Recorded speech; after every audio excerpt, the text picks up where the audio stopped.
Maraming mga gustong ipalabas, no? Ang Kabataan Party List, Karapatan, Gabriela, lahat sila united na sinasabi nilang release Chantal, na eventually the Second Infantry Division, no, they rescued Chantal. Mabuti na lang po talaga hindi siya naging casualty, no, sa sunod-sunod na mga focused military operations ng Philippine Army sa area na yan. Si Jerlyn kasi, eventually, I believe, no, pumayag siya. Kasi kung nakita mo yung posts, October last year nakapag-post pa siya tapos bigla siyang nawala, 'di ba? So, program 'yun, naka-program sila. So, nandun siya. And same with Chantal na naka-program siya. Kasi po si partido, meron siyang yung sinabi ko na kanina na adopt a region, no? Nagawa na kasi yan dito sa Mindanao. Yung time ng 2000, that was 2017 na may 17 or 14 or 17 na mga estudyante galing sa UP, UST, PUP na pumunta po sa unit namin because programa po nila yon para mag-revolutionary integration. Kasama po doon si Raul Manuel. So the same, no, pa rin sa nangyayari ngayon. Pero yun nga, unfortunately, umabot sa point na na-encounter sila. So na-expose tuloy yung underground scheme, no, ng mga legal front organizations na ay totoo pala na sila yung balunan ng mga kadre papunta doon sa bundok. Ang Head of Legal Affairs ng Buklod Kapayapaan Federation Incorporated, si Miss Arian Jane Ramos. Miss Arian, good evening sa Mars MJ. Ngayon pong 10 oras ng gabi, magandang gabi po sa inyo, ma'am. Good evening po. Good evening po sa lahat. Apo, ma'am, nakarating na po ba sa inyo itong nangyari, no, kay Miss Chantal Anicoche, member po ng Bayan USA at Migrante at CPP? Ito nangyari sa kanya, nahawak po siya ngayon ng mga otoridad. May you share your thoughts about this, ma'am? Um, sa nangyari po sa Mindoro, no, specifically doon kay Chantal, um, marami kasing mga nagtatanong kung arguments, no, kung ano po talaga yung ginagawa niya doon. Is she a researcher? Is she a member of the New People's Army? But the public should know na whether Chantal is a plain civilian or an NPA cadre is parang it's just, secondary question. Ang tanong kasi diyan is, bakit, bakit andun siya? No, bakit andun siya sa site during the encounter, no? Bakit nandun siya nagtatago sa kung saan man siya nagtatago? And sino po yung nagpadala sa kanya diyan mismo sa Mindoro? She is a US citizen. Hindi siya dito lumaki. Pero bakit andyan siya? No, yun yung mga supposedly tanong ng mga tao. So itong mga tanong na to, no, kailangan nating ipaintindi sa kanila na ito ay programa, no, ng Communist Party of the Philippines, New People's Army. Ang NPA po kasi, ang CPP NPA po kasi ay nag-i-implement ng tinatawag na Adopt a Region program. So, sa programa po na ito, no, may mga foreign nationals and Filipino Americans, no, from various states, no, in the US, no, ang partido, they previously organized, no, yung tinatawag na Adopt a Region. And they still continue to do this doon sa mga lugar na kung saan sa tingin nila ay marami silang mga masa, no, kung saan meron silang basing guerrilla.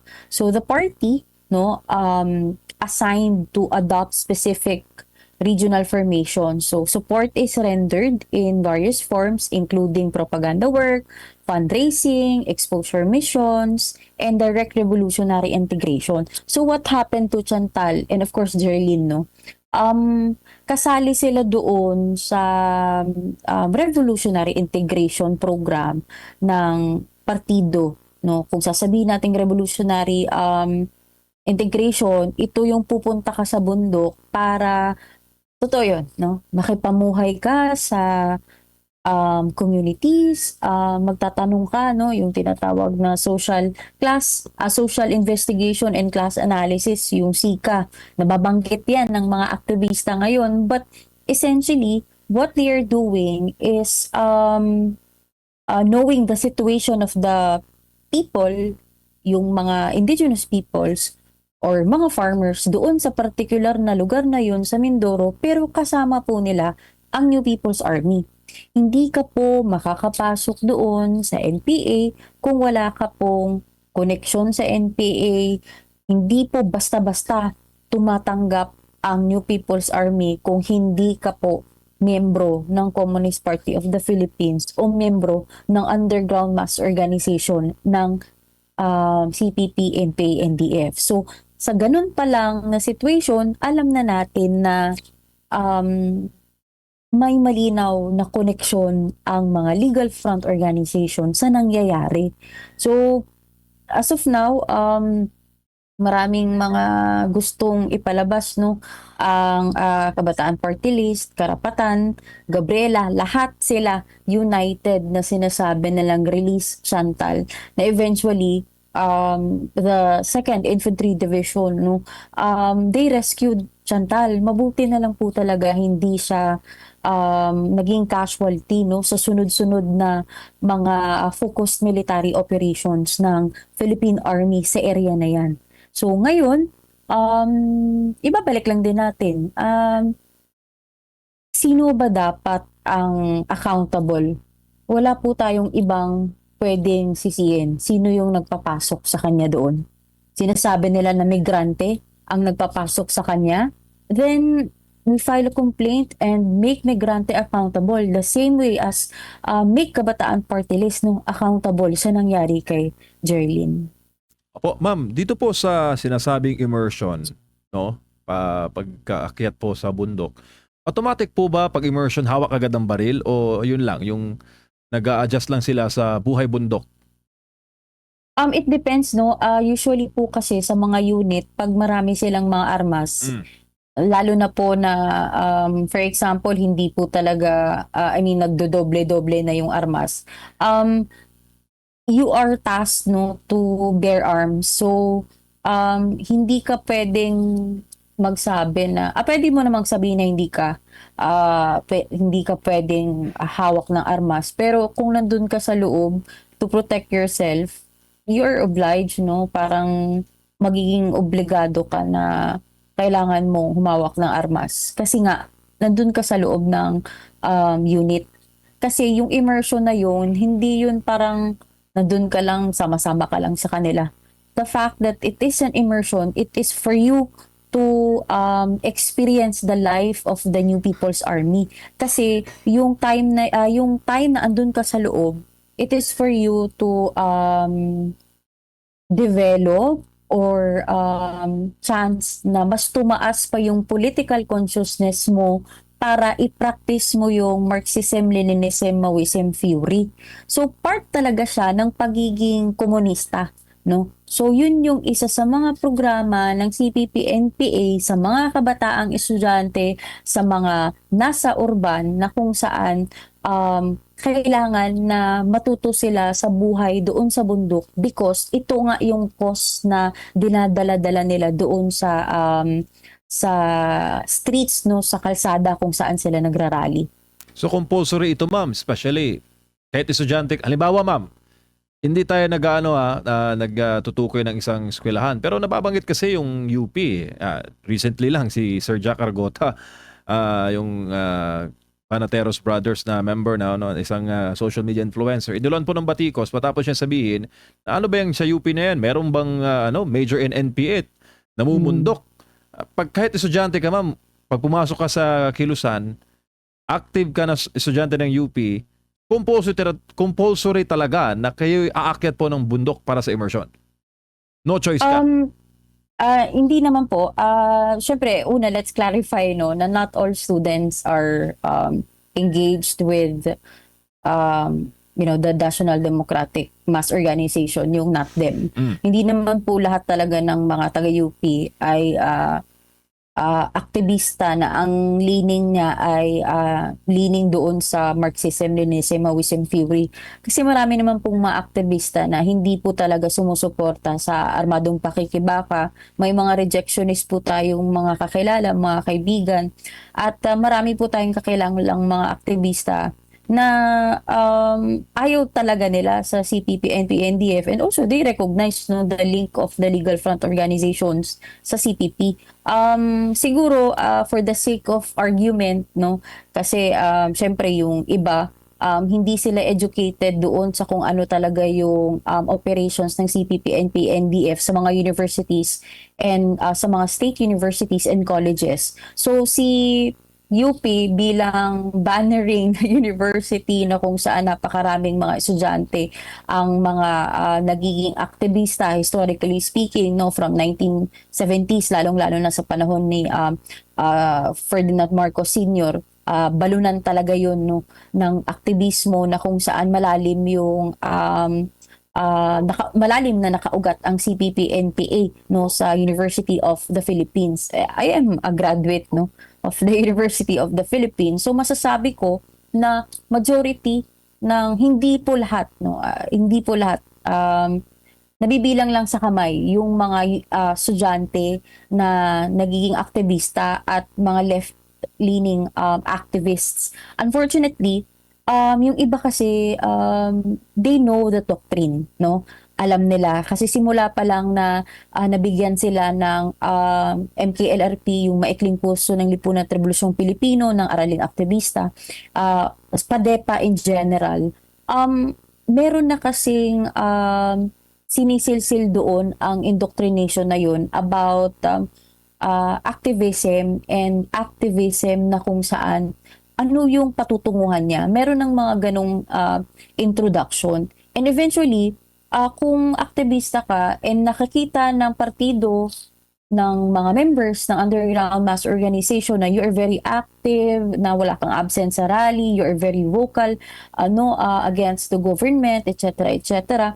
So, kung 30 kayo na membro ng Anak Bayan, it does not mean na lahat kayo CPP. It does not mean na lahat kayo ay member ng Kabataang Makabayan.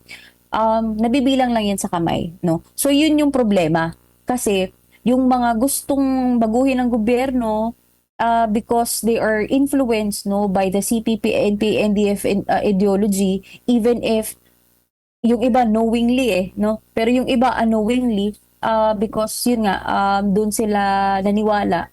So may potential no na madedehado talaga sila sa kanilang belief.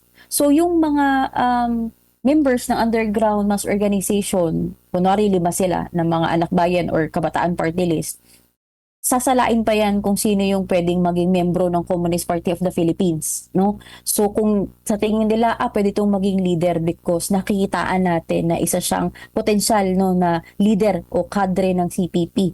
So pwede kang i-recruit nun. So kung member ka na ng underground mass organization at ng Communist Party of the Philippines, depende yan sa party committee kung saan ka nakapaloob na party committee. Like for example, particularly sa UP, i-analysa nila kung okay ba no, na i-integrate ka sa New People's Army para, yun nga yung sinabi ko kanina, mas lumawak yung pangunawa mo na kailangan talagang i-advance no, ang armed struggle. Kailangan mo talagang tulungan na magparami ang para maparami ang members ng NPA. So may program yan, no? It is si partido titingnan niya yung capacity niya ng isang individual. If pwede kang mag-RI doon, mag-immerse, so magre-recommend ang party committee na i-immerse ka doon sa particular na guerrilla front or unit o basing masa nila.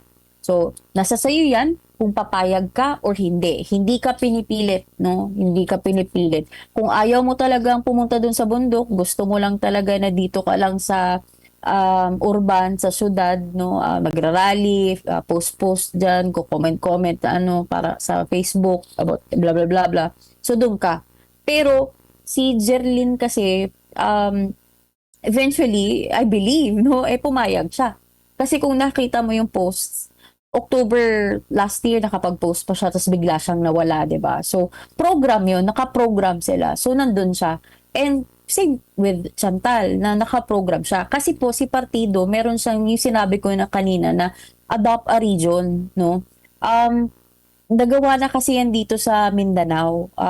Yung time ng 2000, that was 2017 na may 17 or 14 or 17 na mga estudyante galing sa UP, UST, PUP na pumunta po sa unit namin because programa po nila yon para mag-revolutionary integration. Kasama po doon si Raul Manuel. So the same no pa rin sa nangyayari ngayon. Pero yun nga, unfortunately, umabot sa point na na-encounter sila. So na-expose tuloy yung underground scheme no ng mga legal front organizations na ay totoo pala na sila yung balunan ng mga kadre papunta doon sa bundok at Opo. kasama ang New People's Army. Ma'am Marian, maayong gabi, si Admar po. Ma'am, minsan din ba sinasadya na magpadala ng mga kagaya nito ng mga kabataan or kung sino man, lalo na pag napipressure na yung isang unit ng NPA doon ng militar? Sinasadya ba nila yun? Minsan. Hindi po naman, mas doon po sa pangangailangan. Kasi po, kung mapapansin natin, yung area na yun is, IP community. I am looking into the perspective based on my experience. Kasi po, mas nilalagay, ina-assign nila yung kabataan, estudyante, sa isang area na kung saan, sa tingin nila ay mas nangangailangan ng kadre. Kasi nga po, sa panahon ngayon, actually, kahit sa panahon namin, medyo limited po talaga yung mga kabataan na nag-NPA. So, they really look into a chance, no, na kung saan, kung may gustong mag-revolutionary integration, ilalagay nila doon sa, sa depende sa pangangailangan ng unit. And kung sa tingin nila ay safe. Yun din po yung isa sa mga kinoconsider. Kung sa tingin nila ay safe yung unit, kung ako lang, sa tingin ko, ang unit na nabangga ng Philippine Army under ng 2nd Infantry Division, meron pong mga high-valued individuals, mga nasa mataas na organo ng CPP. Kasi po, hindi po based on experience po hindi po talaga pinapakat yung mga PhilAm or mga kabatang estudyante na may, for example, si Jerlyn may heart condition, mga ganun, sa isang unit na combat na vertical. Usually po, dun po talaga sila nakatago or nakapaloob no, sa unit na kung saan relatively sa tingin natin ay sa tingin ng partido rather na safe sila. So yun nga, yun yung big blow sa nangyari kasi sila yung naiwan. No? So ibig sabihin, hindi pala kayang protektahan ng unit na yun ang mga kabataan na kanilang pinapasama sa Opo.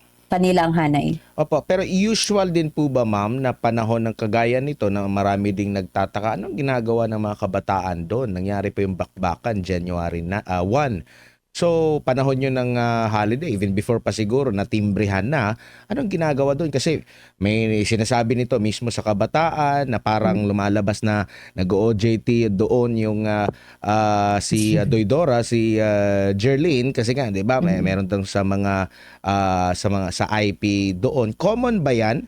At meron ka bang nakikita din, alam na mga paaralan na ipapadala for OJT yung papayagan ba nila during holiday season? Or dito naman sa panig po ng CPP, NPA, NDF, sinasadya rin ba nila na mga ganyan, na nagde-deploy ng mga ganyan pong panahon? Ang common dun is yung ano, narrative nila na researcher. 'Pag nahuli na, nagiging researcher na yun, eh. 'Pag nahuli na or nadakip na or may namatay na, sasabihing civilian, academician, researcher, et cetera. Yun yung common.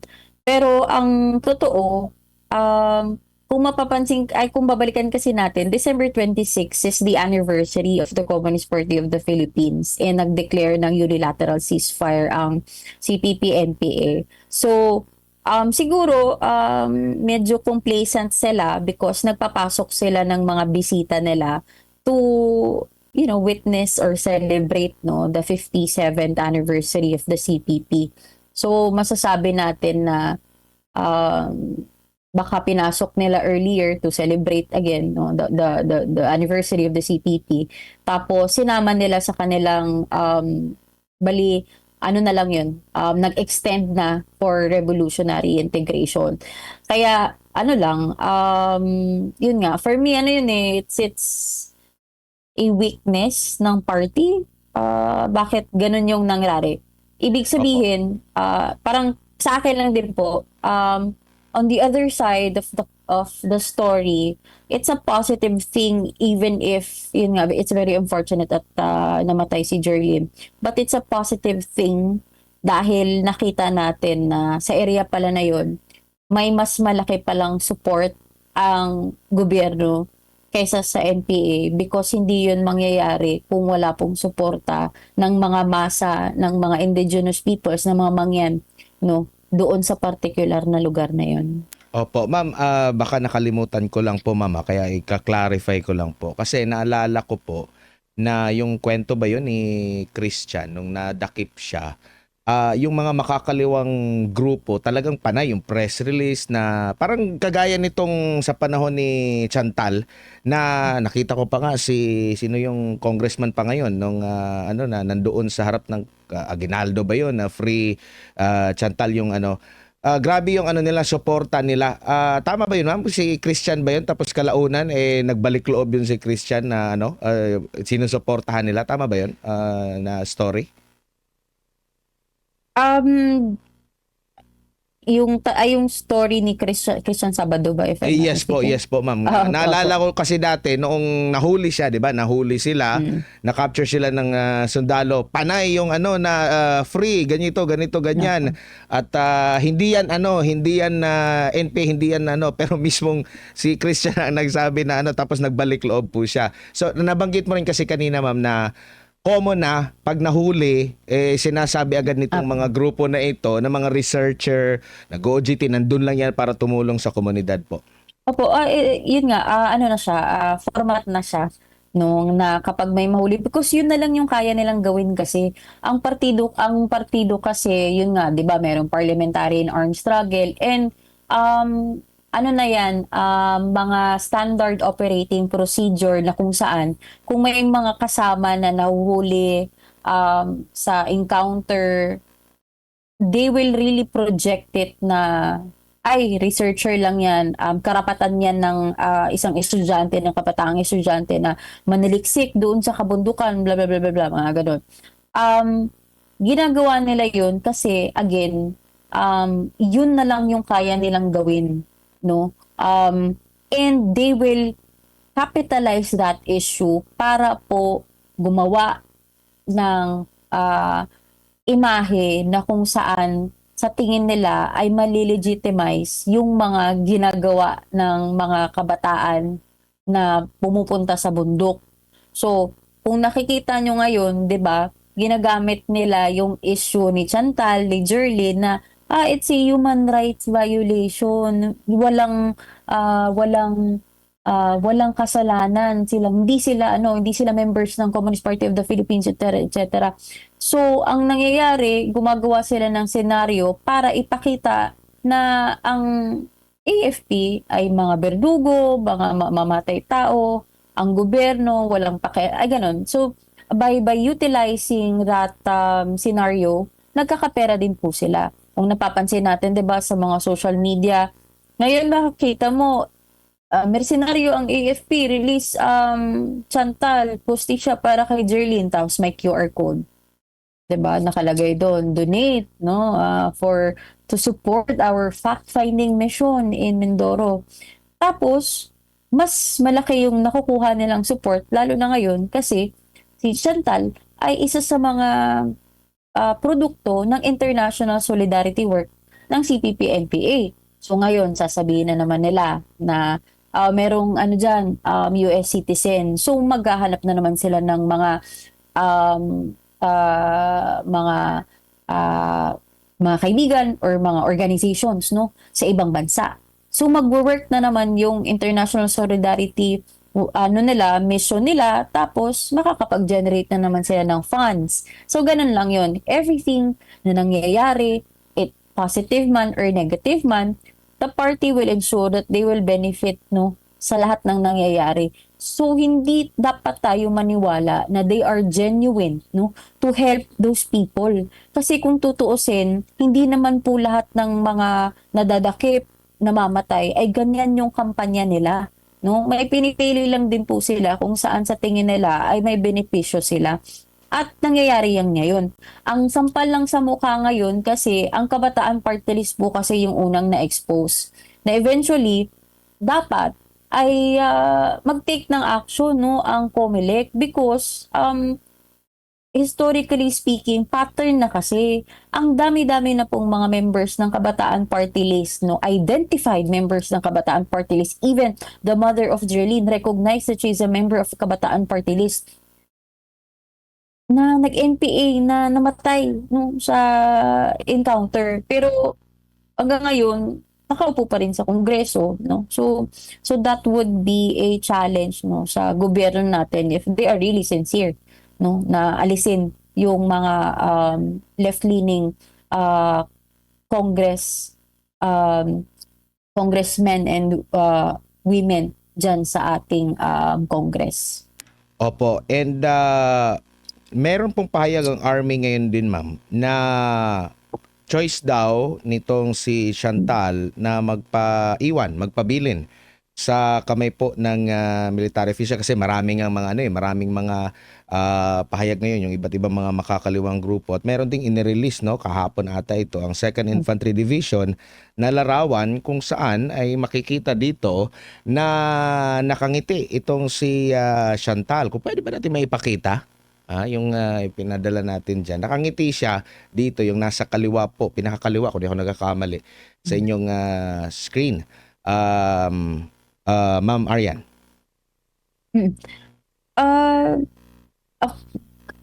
For me, it's illegitimate, legitimate yan na smile, no? Yun nga yung parang pinasabi nila, it's ngumingiti siya, masaya siya because makikita mo talaga na maayos yung treatment sa kanya.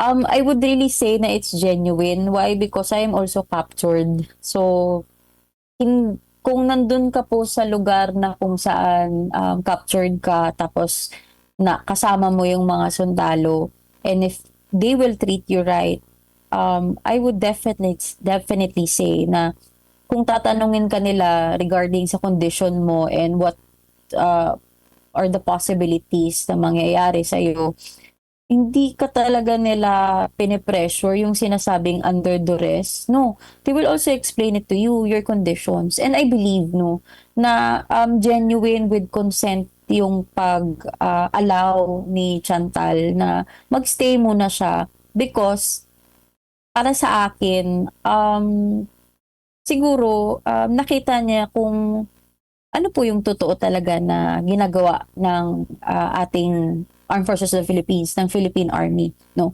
That they're also human beings na kung saan concerned din po sila sa kalagayan ng mga kalaban nila, kahit kalaban nila. But because she is unarmed, based naman po sa international humanitarian law natin, pag unarmed yung combatant sa time na nakuha mo, you should treat that person as if nakaibigan mo siya because yun nga, she is a human being. So yun yung ginawa ng ating ng 2nd Infantry Division. And nakikita naman natin ang dami ng posts, no, ng 2ID. Hindi siya sinasabi na ay acting lang yan, gawa-gawa lang yan for the sake of propaganda. Hindi po. Mahirap po yan, no? Napakahirap pong tumawa ng ganyan kapag hindi ka po inayos ng sundalo. It's for me, coming from my experience, genuine yan. And wala pong problema na andyan siya sa loob because it is her choice. Yun nga yung problema, sinasabi na rescue, dapat kailangan i-release kasi under duress. Pero sila lang naman yung gustong i-release siya, no? Kasi natatakot sila na baka umabot sa point, no, na mag-cooperate si Chantal at masabi niya kung ano yung mga programa, plano ng particular na unit doon sa Mindoro at ma-expose ni Chantal yung mas malalim na link ng migrante at ng iba pang legal front organization sa New People's Army. Opo, ma'am, patuloy pa rin pong ginagawa ng masamang imahe ng makakaliwa itong sa panig po ng militar, yung tinatawag pong militarisasyon. Sa kasalukuyan po ba, meron po bang mga problema pa sa mga ganito ngayon? Considering ang balita natin, nauubos na yung mga unit nitong CPP, NPA, NDF, no? Dahil din sa magandang resulta, no, yung pagkakatatag ng NTF-ELCA, Call of Government approach po, ma'am. Masasabi po kasi natin or nila, no, na may militarization if kung may identified po na mga members ng NPA sa unit.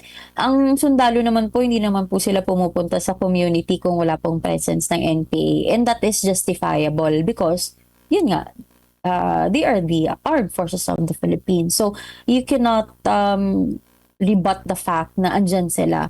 Pero kasi ang ginagawa nila, nagiging kwento na pinopupunta dyan sila kasi protector ang Armed Forces of the Philippines sa mga mga big logging companies or mga mining companies, etc. Yun yung format na ng argument nila sa militarization. Pero ulitin ko lang, may sundalo sa community dahil may NPA. At totoo yun kasi may gera naman. Pero kung pupunta ka sa mga lugar na walang NPA, wala naman pong sundalo doon. And if ever may sundalo doon, kukunti na lang po sila because the government with the help of the Executive Order 17, no, yung NTF, ELCAC, and yung whole of nation approach in general, are empowering, no, the people in the community. So yung mga tao mismo, they're already empowered to shoo away the NPA if ever na babalik sila sa communities nila. Yun yung nangyayari sa ground. Pero pag makakita mo na merong mga focus military operations na naman, may bata-batalyo na naman na sundalo, ibig sabihin may NPA. So ikaw, no, na nasa kongreso, na ikaw nag-pledge ng loyalty sa government using the Philippine Constitution, then you should support the Philippine Army because para yun sa community, di ba dapat ang paalisin ng NPA? Bakit ang sinasabi nila paalisin ang second ID, paalisin ang sundalo sa kabundukan? So ang NPA hindi pwedeng paalisin. Wala namang ganong campaign. To think, ito, Negros, ilang former rebels at civilian ang pinatay ng NPA? 26. May narinig ba tayo sa kanila na palayasin ng NPA? Wala. Because they support that. No? Clandestinely supporting that campaign, yung tinatawag nating spy tagging. May narinig ba tayo sa kanila na it is against human rights violation? No, it is against human rights. It is against the international humanitarian law. Wala tayong narinig doon. So those are pieces of evidence that for me, no, it's very mabigat, no, na dapat siguro aksyonan na ng gobyerno natin ngayon because harap-harapan na tayong ginagago ng Kabataan Party List at ng mga legal front organizations, pero hanggang ngayon wala pa akong naririnig na reaksyon, no, ng nasa Congress at kahit nga nasa Senate, no, at kahit na sa hanay po ng ating presidente. So that's our call, no, that's our call, no, na dapat kumilos tayo, lalong-lalo na ang COMELEC. No? We should be very vigilant, no, to report, no, issues sa nangyayari ngayon. Nakakatakot po kasi nagkakapera na yung NPA, nagkakapera na yung legal front organizations, yung partido, tapos may namamatay pa. Pero wala tayong ginagawa. Opo. Ma'am, bilang panghuli na lang ma'am, meron kasi ako narinig din dati nung tinatanong or para ikondinahin ng mga makakaliwang grupo itong CPP, NPA, NDF. Ang lagi nilang sinasabi, lalo na dito sa NPA, parang tinitingnan nila ang ginagawa ng NPA as legit na pakikibaka, rebellion, revolusyon. Meron silang kumbaga cause na kanilang ipinaglalaban po. Katanggap-tanggap po ba ito, ma'am? Siyempre, hindi po yun katanggap-tanggap, but because yun ang doctrine eh.